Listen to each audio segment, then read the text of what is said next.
요한 1서는 AD 90년에서 100년 사이에 예수님의 제자 사도 요한이 기록한 사랑의 편지입니다. 그때 당시 많은 교회들이 분열과 분열의 위기 속에 있었거든요. 왜냐하면 거짓 교사들과 또 이단들이 어떤 이단 사상으로 말미암아 교회에 많은 갈등이 생겼어요. 그래서 분열 위기에 있는 교회들을 살리기 위해서 그들을 격려하고 위로하기 위해서 이 사도 요한이 쓴 편지입니다. 그래서 일명 사랑의 편지다 그래요.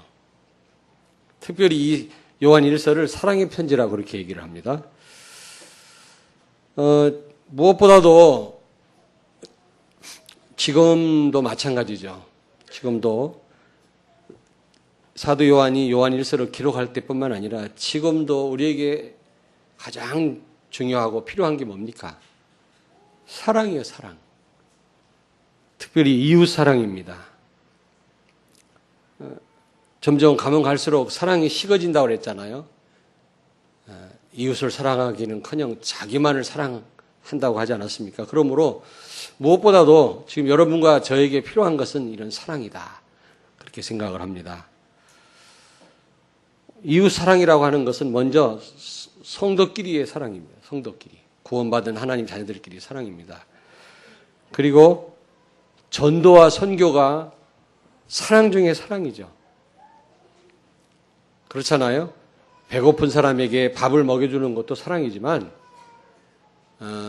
영원한 생명을 얻게 도와주는 것, 이것처럼 큰 사랑이 어디가 있겠습니까?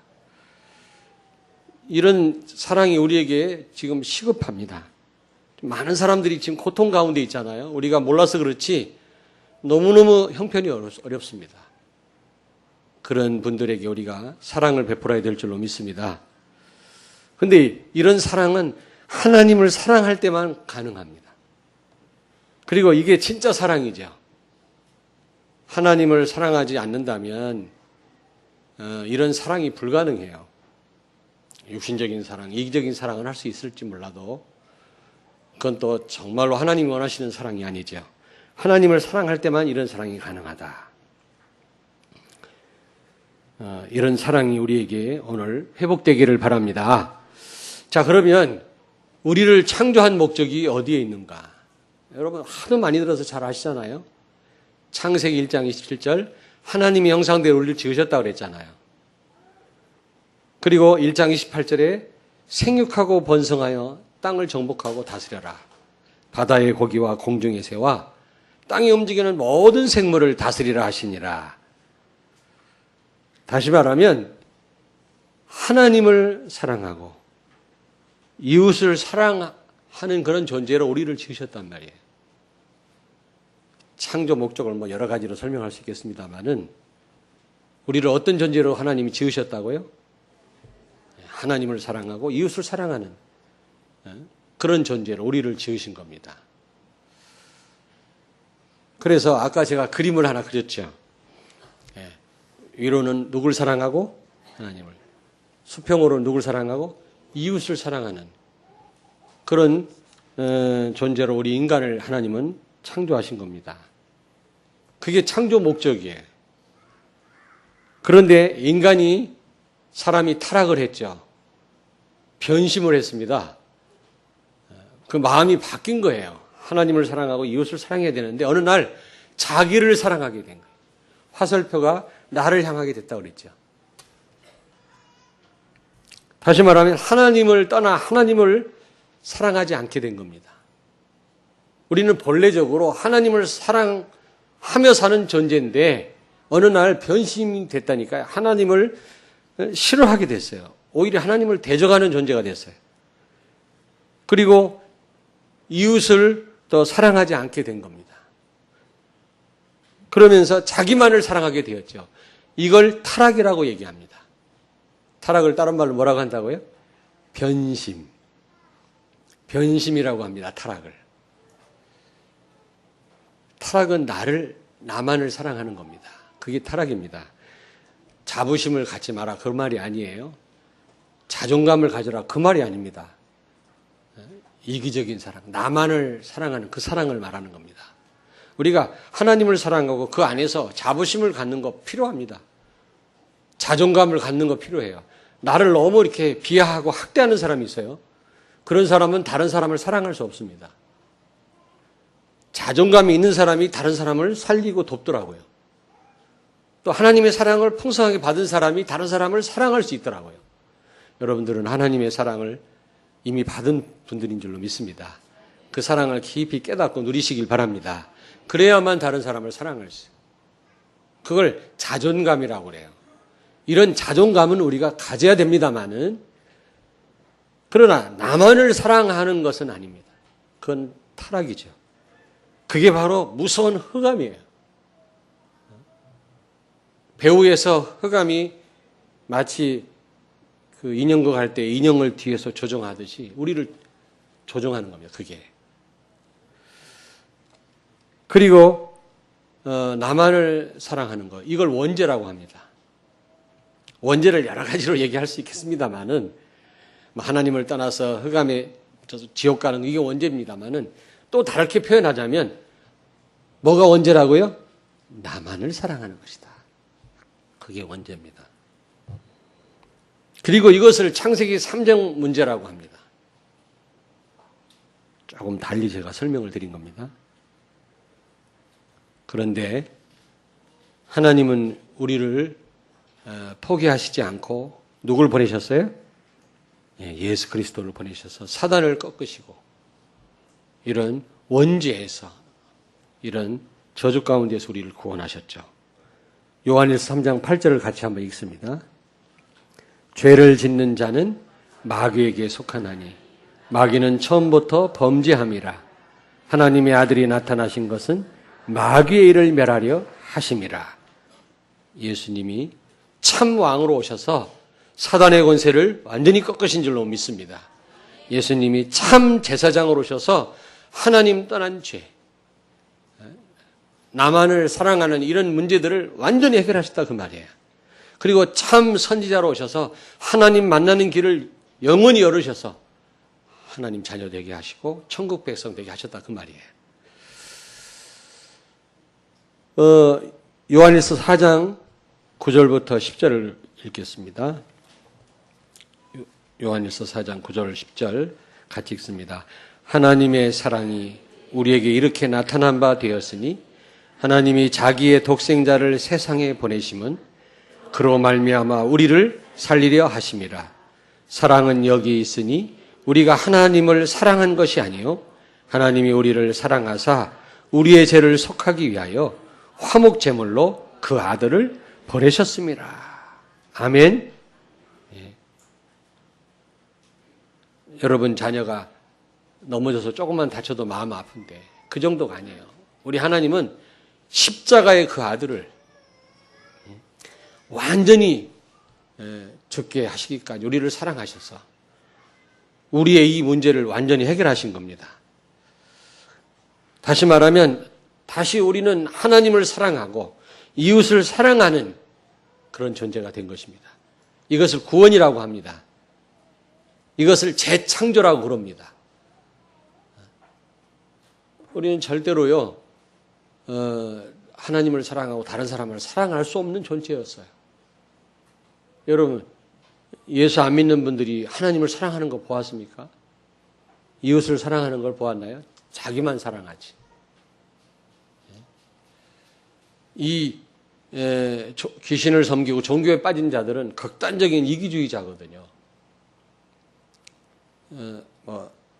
어디 가서 나무 앞에서 기도하는 거 기도 들어보셨어요? 오직 자기와 자기 가정만을 위해서, 건강만을 위해서 빌잖아요. 절대로 이웃을 사랑하고 다른 사람을 사랑하고 하나님을 사랑할 수 없는 존재입니다. 만약 이웃을 사랑한다 할지라도 자기를 위한 거지, 그게 정말 이웃을 위하고 하나님을 위한 게 아니지요. 제가 몇 번 말씀드렸잖아요. 그 불교에서 그 뭐지? 그 물고기 놔주는 걸 뭐라고 그러지? 아, 참. 생각이 안 나요. 방생을 하는 걸 옆에서 방생식을 봤어요. 저수지에서 방생하는 걸 가만히 봤는데 막 큰 그릇에 고기를 가져와서 막 풀어주더라고요. 옆에 스님이 목탁을 두드리고요. 가만히 제가 봤어요.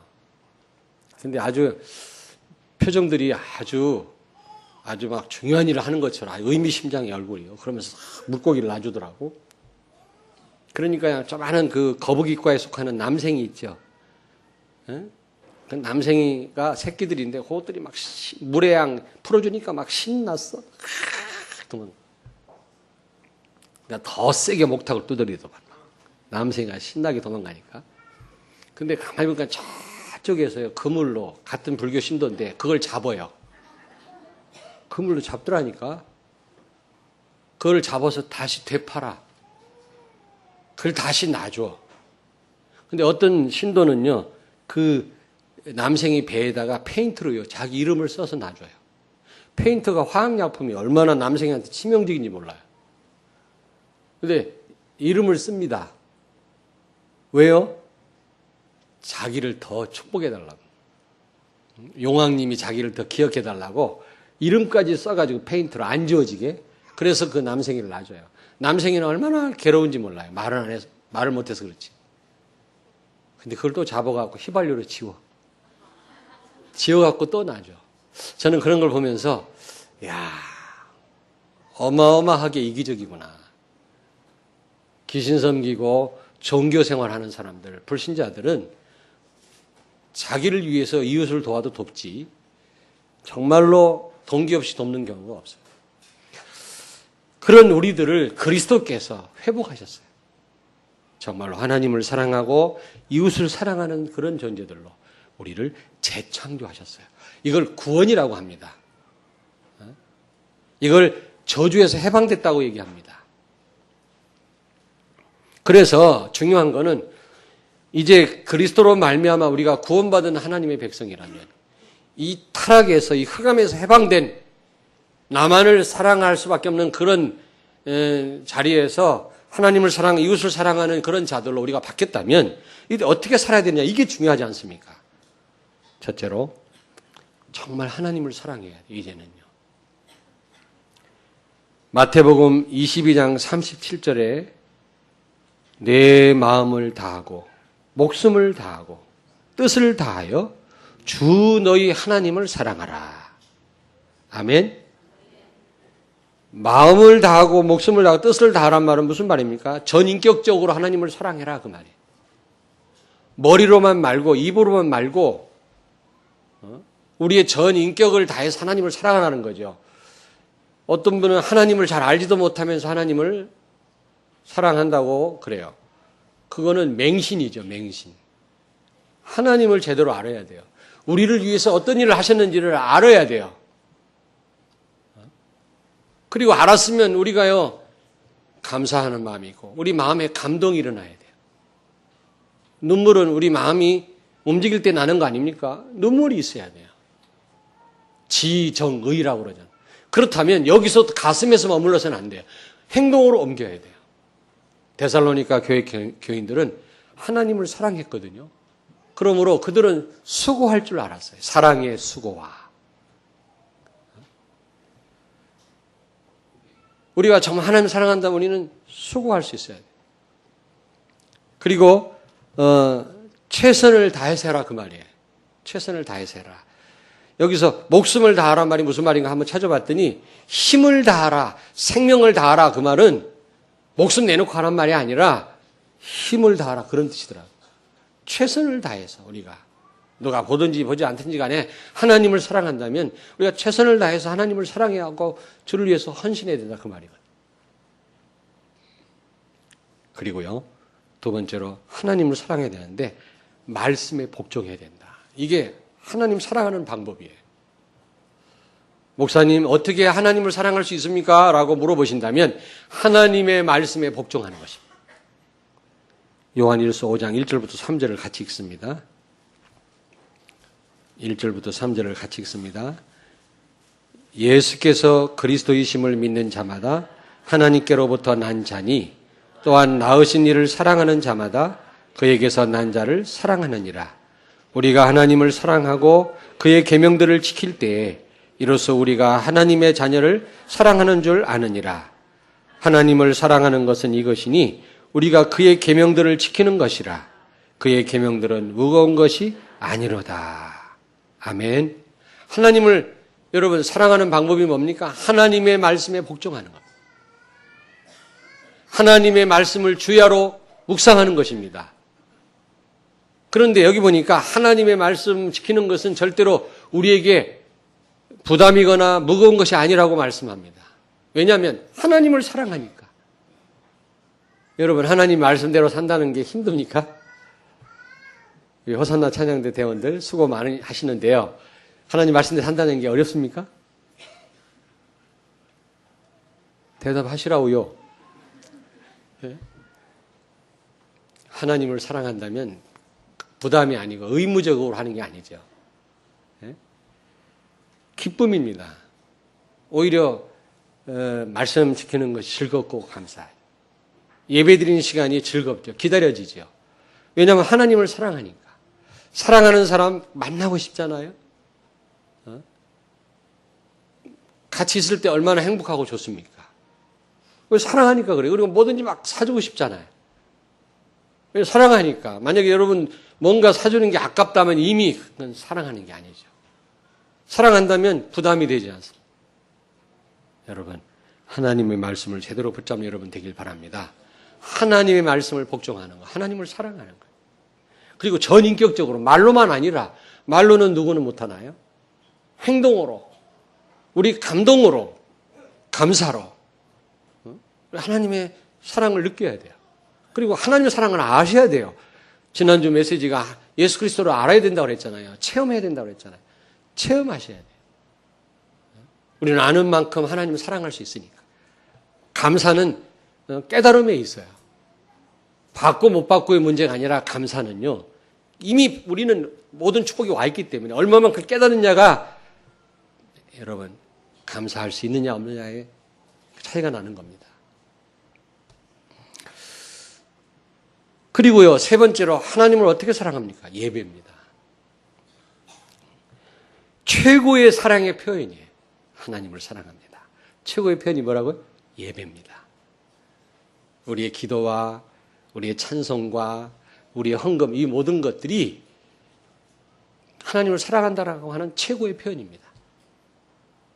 그러므로 사랑하는 우리 성도님들은 정말 예배에 성공하시길 바랍니다. 예배 시간에 즐겁나요? 근데 표정이 무서워요. 예배 시간이 즐거우셔야 돼요. 예배 시간이 기다려져야 돼요. 예배 시간이 너무 좋아야 돼요. 예전에 유 목사님 그런 말씀을 하시더라고요. 어떤 아이가 일을 하다가 막 뛰어와서 예배 드리고 막 하고, 저 아이가 왜 저럴까 궁금했대요, 설교하면서. 나중에 알고 보니까 옆에 가게에서 일을 하는데 잠깐만요, 막 뛰어와서 예배 드리고 막 즐겁게 또 가서 나중에 알았다라는 거예요. 여러분 최고의 사랑의 표현이 뭐냐? 하나님 사랑의 표현, 예배입니다. 그래서 예배 시간 늦지 않기를 바랍니다. 아멘. 꼭 보면 가까운 데 사는 분들이 좀 늦더라고. 너무 마음 편안하게 하셔서 그런가 좀 긴장하시고요. 좀 일찍 오세요. 왜냐하면 최고의 사랑의 표, 하나님 사랑. 이 예배 시간 여러분 표 안 나죠? 뭐 지난주에 드린 거나 이번 주 드린 거나 그렇지 않습니다. 굉장한 비밀이에요. 최고의 축복입니다. 하나님을 사랑해야 되고요. 하나님께로부터 난 자는. 두 번째로는 우리는 이웃을 사랑해야 돼요. 여러분 하나님을 사랑한다면 반드시 우리의 삶은 이웃 사랑으로 표현돼야 돼요. 설명돼야 됩니다. 다른 것으로 설명되는 게 아니라 내가 하나님을 사랑한다. 뭘로 설명된다고요? 이웃 사랑으로. 아니 오늘 성경에서 말씀하고 있잖아요. 요한일서 4장 11절. 4장 11절 같이 읽겠습니다. 다 같이 읽겠습니다. 사랑하는 자들아 하나님이 이같이 우리를 사랑하셨은즉 우리도 서로 사랑하는 것이 마땅하도다. 마땅하도다. 그러면서 20절을 같이 읽겠습니다. 누구든지 하나님을 사랑하노라 하고 그 형제를 미워하면 이는 거짓말하는 자니 보는 바 그 형제를 사랑하지 아니하는 자는 보지 못하는 바 하나님을 사랑할 수 없느니라. 보이지 않는 하나님을 여러분 사랑하지 않으면서 어떻게 보이는 형제를 사랑하지 않으면서 어떻게 보이지 않는 하나님을 사랑할 수 있겠냐. 그 말이거든 지금요. 맞지요. 또 똑같은 말을 또 하셨어요. 눈에 보이는 부모님을 공경하지 않는 자가 어떻게 하나님을 공경할 수 있겠냐. 안 보이는 부모인, 영적인 부모인. 부모님들에게 잘하셔야 돼요. 부모님에게. 뿐만 아니라 옆에 계신 성도를 사랑해. 이거는 마땅하다고 말씀해요. 하나님을 사랑한다면 반드시 이웃 사랑으로 표현돼야 된다고 그랬어요. 나타나야 돼요. 이거는 동전의 앞면과 뒷면과 같아요. 믿음은 행위를 수반한다고 했는데 그 행위를 한마디로 구체적으로 설명하면 이웃사랑이에요. 옆에 있는 분에게 서로 말씀하세요. 서로 사랑합시다. 차가워요. 다시 한번 사랑합니다. 제가 앉아서 서로 고백하려니까 좀 쑥스럽더라고. 이해는 합니다만은 고백하셔야 돼요. 쉽지 않아요. 사랑한다는 고백이. 그러나 하셔야 됩니다. 내 마음이 지금 슬픈데 얼굴을 활짝 핀다라는 것은 괴로운 일이에요. 그러나 하셔야 돼요. 여러분 요한일서 3장 12절을 다시 한번 또 같이 읽겠습니다. 3장 12절. 가인과 같이 하지 말라. 그는 악한 자에게 속하여 그 아우를 죽였으니 어떤 이유로 죽였느냐. 자기 행위는 악하고 그의 아우의 행위는 의로움이라. 자칫하면 영적인 질투심이 생길 수도 있어요. 신앙생활 잘하는 성도가 어떻게 보면 자기는 못하니까 미워질 수도 있어요. 그렇게 하면 안 된다는 겁니다. 오히려 더 잘할 수 있도록 도와주고 우리는 더 잘할 수 있도록 노력하고 못하는 분을 끌어주고 도와줘야 된다고 말씀합니다. 여러분 우리 교회 처음을 찾은 성도가 혼자 가만히 있으면 안 돼요. 좀 귀찮을 정도로. 저는 뭐라고 얘기했냐면 또 혹시 그걸 싫어하는 그런 내성적인 그런 분이 있으니까 눈치 봐서 하라 그랬는데 눈치 볼 거 없어요 이제. 오해하는 건 그 사람 몫이고요. 무조건 다가가서 여러분 인사하시고. 여러분 좀 신앙생활 좀 하신 분들은 알잖아요. 저분이 새로 왔는지 낯선지. 다가가서 같이 식사도 하시고 같이 대화도 하시고. 끼리끼리 모여있지 마시고요. 그렇게 하시길 바랍니다. 가인과 같이 하지 말라는 겁니다. 그러면서 한 절만 더 읽습니다. 요한일서 3장 18절. 자녀들아 우리가 말과 혀로만 사랑하지 말고 행함과 진실함으로 하자. 여러분 말과 혀로만 하지 말고 정말로 진실함으로 행함으로 이웃을 사랑해야 될 줄로 믿습니다. 자, 하나님을 사랑하면 반드시 이웃을 사랑해야 되는데 우리는 전도와 선교를 해야 돼요. 디모데후서 4장 2절에 보니까 때를 얻든지 얻지 못하든지 간에 복음을 전파하라 그랬거든요. 여러분 이웃을 우리가 사랑해야 되는데 최고의 이웃 사랑이 뭡니까? 전도와 선교입니다. 그래서 이제 내년쯤에는 우리가 정말 선교 현장에 다시 우리가 계속 매년 나갔었잖아요. 정말 나가서 현장을 보고 실제적인 그런 이제 우리가 기도를 해야 되지 않겠냐 이런 생각을 합니다. 그동안 우리가 쭉 해왔는데 물론 선교사님들이 다 마음에 드는 건 아니지만은 그러나 제가 어떤 걸 느꼈냐면 그 아주 열악한 그런 현장에 선교한다는 것 자체만 해도 귀한 일이다. 그런 생각이 요즘 들더라고요. 나 같으면 거기 오래 못 있겠어요. 이번에도 캄보디아 갑니다만 가장 더울 때라네. 지난주에 우리 노예에서 매주 들어가거든요. 우리 노예가 맡았어요. 그 매주 들어가서 지금 많이 시스템이 세워졌는데 이번엔 미용팀들하고 같이 들어갑니다. 우리 이명무 목사님 미용 무슨 뭐 되잖아요. 같이 가요. 서문성 장로님 같이 가고 미용팀들 데리고 같이 들어가는데 가장 더울 때고요. 지난주 들어갔던 김정진 목사가 서산 새생명교회 담임하시는 분인데 풍토병에 걸려서요. 긴급하게 지금 병원에 입원을 했어요.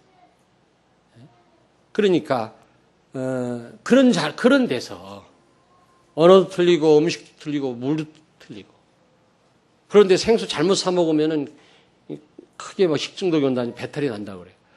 그런 데서 선교한다라는 게 쉬운 일이에요. 그래서 저는 그런 게 느껴지더라. 그 자리에 가서 선교한다는 자체만 해도 귀한 일이다. 예전에 솔직히 좀 오해도 생겼었어요. 그러나 그걸 떠나서 그 자리에 가 있다라는 거. 그게요, 최고의 사랑이에요. 미문 곁에 있었던 다리를 못 쓰는 날 때부터 다리를 못 쓰는 그 사람에게, 거지에게 몇 푼 동전 주는 것도 귀한 일이고, 어보다 그 자리까지 또 데려다 주는 것도 귀한 일이지만, 베드로와 요한은 그리스도를 증거했어요. 영원한 생명을 그에게 가져다 줬단 말이에요. 근본을 해결했단 말이에요. 이것처럼 큰 사랑이 어디 있겠냐. 우리는 때를 얻든지 얻지 못하든지 간에 우리는 전도하고 선교해야 됩니다. 아멘. 이제 우리가 새로운 마음을 가지고 이제 전도하고 우리 선교하셔야 되겠어요.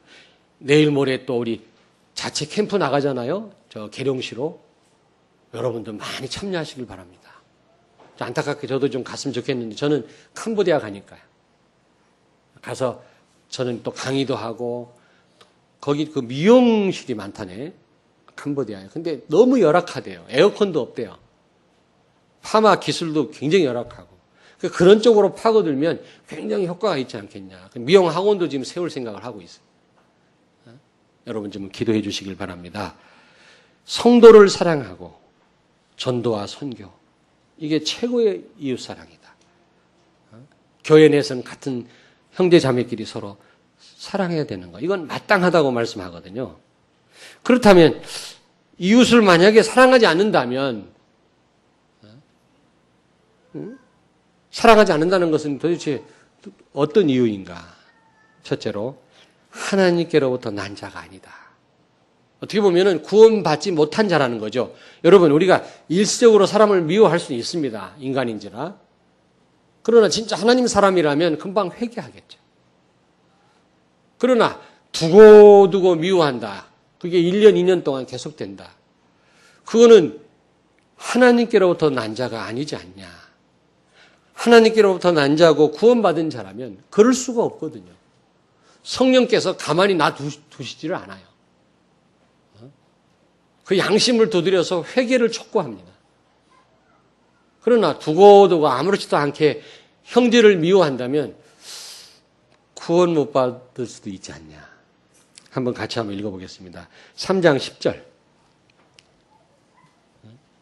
아니, 3장 10절이 아니고, 예. 3장 10절 같이 읽습니다. 이러므로 하나님의 자녀들과 마귀의 자녀들이 드러나나니 무릇 의를 행하지 아니하는 자나 또는 그 형제를 사랑하지 아니하는 자는 하나님께 속하지 아니하니라. 아멘. 마귀의 자녀들과 하나님의 자녀들이 표가 난다는 겁니다. 보면 나타난다는 거예요. 눈으로 보고 알 수 있다는 거예요. 어떻게 알아요? 사랑하지 않는 겁니다. 두고 분을 사귀지 못하는 겁니다. 화목하지 못한 겁니다. 일시적으로 우리는 연약하기 때문에 범죄할 수 있어요. 미워할 수 있어요. 그러나 그게 오랫동안 지속된다면 그 사람은 하나님께로부터 난 자가 아니라고 오늘 여기 성경은 말씀합니다. 우리는 다른 사람 생각할 거 없고요. 나를 한번 점검해 보시길 바랍니다. 저를 포함해서. 일시적으로 미워했다 회개한 거 말고 그건 있을 수 있어요.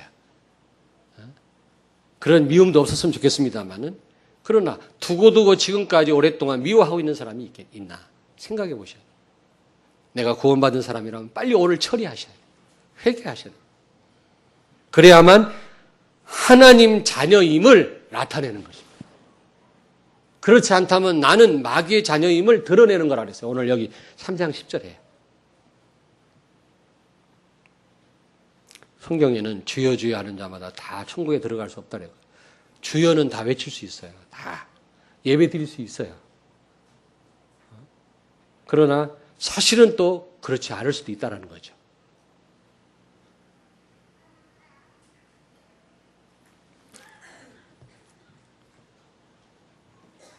자, 결론입니다. 마태복음 22장을 찾습니다.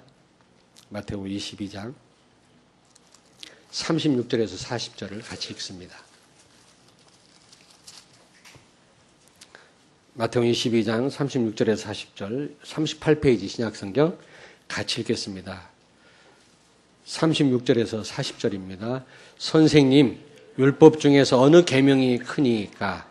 예수께서 이르시되 내 마음을 다하고 목숨을 다하고 뜻을 다하여 주 너희 하나님을 사랑하라 하셨으니 이것이 크고 첫째 되는 계명이요 둘째도 그와 같으니 내 이웃을 내 자신과 같이 사랑하라 하셨으니 이 두 계명이 온 율법과 선지자의 강령이니라. 아멘. 강령이라는 말이 무슨 말인가 찾아봤더니 최고 중요한 계명이다 그런 뜻이에요. 최고로 중요한 우리가 지켜야 될 규범이다. 그렇게 설명되어 있고요. 또 많은 계명 가운데 가장 중요한 계명이다. 여러분 모세를 통해서 많은 계명을 주셨잖아요. 구약성경에 보면. 근데 그 계명, 그 수많은 계명, 그 계명을 두 가지로 딱 요약하자면 하나님을 사랑하고 이웃을 내 자신처럼 사랑하는 것입니다. 뭐 복잡하게 뭐 이렇게 많은 말씀을 하셨어요. 우리 보고. 그러나 그걸 요약해보면 하나님을 사랑해라. 이웃을 사랑하라는 겁니다. 아멘. 가장 중요한 계명이라는 거예요. 가장 근본이라는 거예요. 이게요. 그러므로 사실 여러분 이 두 가지만 되면 다 된 거예요. 다 모든 계명을 다 지킨 거예요. 이 두 가지가 되어 있다면 이거야말로 참된 축복이고 여기에 응답이 있고 여기에 성공이 있고 이것이 바로 창조 목적이고 이것이 흑암을 꺾는 길이요 이것이 방법 중에 방법이라는 사실을 꼭 명심하시길 주의 이름으로 축원합니다. 하나님을 사랑하고 이웃을 사랑하고 이게 온 율법과 선지자의 강령이니라 오늘 예수님 말씀합니다. 가장 중요한 계명이라는 겁니다. 이거를 우리가 행할 수 있다면 모든 계명을 다 지키는 것과 같다라고 그렇게 말씀합니다. 이게 근본이라는 겁니다. 여기에 참된 축복이 있고 여기에 성공이 있습니다. 이것이야말로 진정한 방법이고 흑암을 꺾을 수 있는 중요한 무기임을 믿으시기 바랍니다. 아멘. 네. 한 번만 더 하십시다. 조금 쑥스러워 옆에 있는 분에게 정말로 사랑합니다.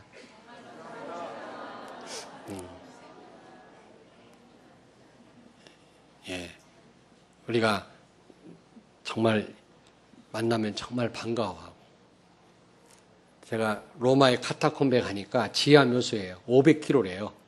지하에다 굴을 뚫어놨어요. 근데 이게 펜스를 쳐놨더라고. 더 이상 못 들어가게. 일본 사람인데 젊은 그 남자애들이 그걸 넘어서 들어갔다가 죽었대요. 다. 못 나와. 왜냐하면 헤매다 지쳐서 죽은 게 아니라 쇼크사로 죽었대요. 우리 못 나간다. 이 생각하는 순간 그냥 죽어버린 거예요. 거기서. 땅속으로 500km를 뚫어놨다니까. 로마에 가면 그걸 카타콤의 지하 묘소라. 기독교인들이 로마 황제들의 박해를 피해 거기 밑에 들어가서 다 숨어서 애를 낳고 거기서 매장하고 거기서 먹고 자고 살았어요. 그래서 서로 모이자는 표시가 뭐냐? 물고기예요. 물고기가. 물고기는 예수 그리스도란 뜻이에요. 그게 물고기가. 그래가지고 우리도 표시가 뭐예요? 물고기예요. 우리도. 물고기 딱 그려놓기만 하면 아 여기 집회하는구나 우리 다 알잖아요. 그런데 그런 물고기를 보고 성도들이 모이잖아요. 만나잖아요. 목숨 내놓고 만나는 거예요. 울고 불고 껴안고 난리 나는 거예요. 여러분 지금은 잘 모르지요. 요번 무슨 날이지? 6월 6일 날 여러분 조기 개항했습니까? 우리도 못 걸었어요. 개항했냐고요. 국기 그렇게 걸으라고 방송을 해도 안 겁니다. 근데 해외 나가서 저 빼째로 부르고 저 지구 끝에서요. 우리 국기를 한번 봐보세요. 가슴이 떨려요. 와, 벌컹벌컹 합니다. 얼마나 반가운지. 혹시 여러분 전화를 하려고 하는 전화 시스템이 우리 한국과 달라가 전화가 안 돼요. 동전도 크기도 안 맞고요. 전화할 때 지금은 핸드폰으로 로밍해서 하면 되고요. 자동으로 로밍 되니까 얼마든지 됐는데 옛날에는요. 공전화 아니면 연락할 길이 없어요. 근데 이게 시스템이 달라서요. 어떻게 순서도 다르고요. 동전도 안 맞아요. 이러고 있는데 어떤 사람이 와서 한국 사람이십니까? 뭐 어디 누굴 찾으세요? 거기 사는 분이 내가 전화해 드릴게요. 반가워요? 안 반가워요? 보통 반가운 게 아니요. 기절할 정도예요.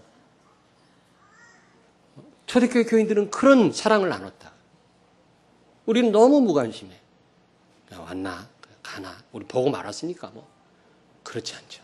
사랑해야 돼요. 자는 시급하. 우리 교회도 시급합니다. 사랑으로 소문난 교회 되기를 바랍니다. 데살로니가 교회가 그랬고요. 안디옥 교회가 그랬어요. 제가 가만히 목회를 해보니까요. 성도들이 캠프하고 전도 해야 돼요. 그거와 함께 사랑으로 소문나니까 교인들이 오더라고요. 사람들이 밀려와요. 저는 그거를 18년 동안 목격을 했어요.